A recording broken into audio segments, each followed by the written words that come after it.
Hi there, my name is Michael Davis and welcome to the Photography Forum.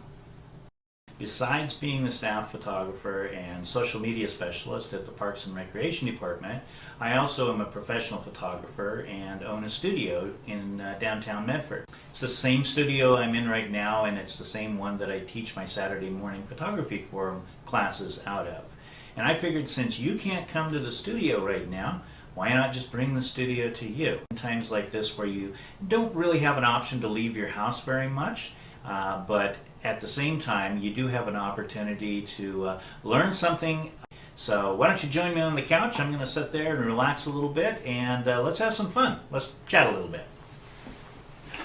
So here we are. Got a few tools of the trade laid out here, but you know what? We're not going to use any of these. Great tools. Not everybody has them, can afford them, or really wants them. But one thing is you seldom really need them to take good photographs.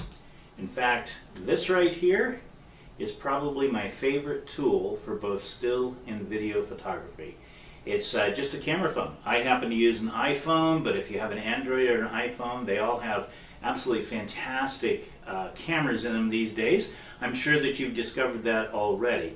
Actually, I'd like to give you a few tips about using a camera like this for still photography. My first recommendation is to you is, unless it is like a portrait and you want to take a portrait of a person, or there's a vertical type of object, then you really want to do most of your work probably horizontally. So height and how far away you are from your subjects have a lot to do with how nicely composed that your pictures will be. If you can get down on a child's level, it gives a whole different perspective to the photographs that you take of them. You kind of begin to see their world at their level. Same with pets. Try getting down on the level of your subject. Many times I'll see people taking photographs of young children, and they've got their camera like this and they're looking down at an angle and their kids are looking up. And that's fine, but I think that you'll find that the perspective that you get when you get more on the level of your subject is going to give you a more pleasing photograph. Think in terms of telling a story through your images, your own personal family story.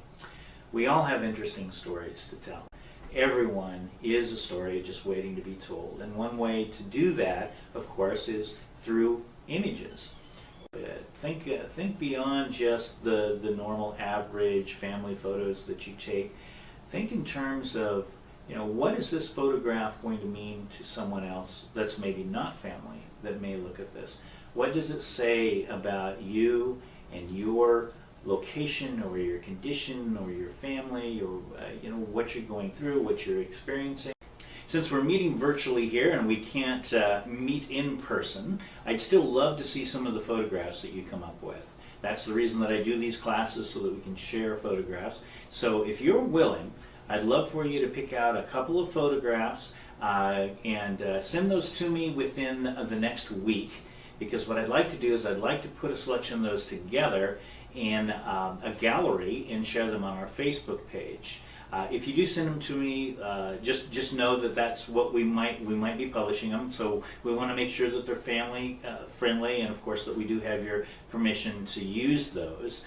But I think a collection of photographs from people who are experiencing this moment in time, this moment together but away, you might say, would be something of a lot of human interest to other folks within our community, and of course those who enjoy the Medford Parks and Recreation Department. But if you'll send those to me, I'll put those together. And then another thing that I'd like for you to do is come up with some questions for me. Send me some questions about photography, whether it's involving an iPhone, or whether it's more sophisticated camera equipment, or what camera equipment, if you're thinking about getting camera equipment.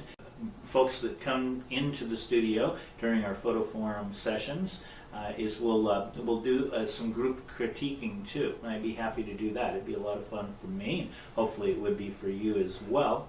And it goes without saying, once this is all blown over, I would absolutely love to have some of you folks, or all of you folks actually, sign up for some of the Photo Forum classes that we have on Saturday mornings here. I realize a lot of you are sitting at home and you just maybe don't have a lot to do at this point in time, but going along with our mission statement here, and it's right on the back of our guide, which we hope to have our new guide out at sometime in May.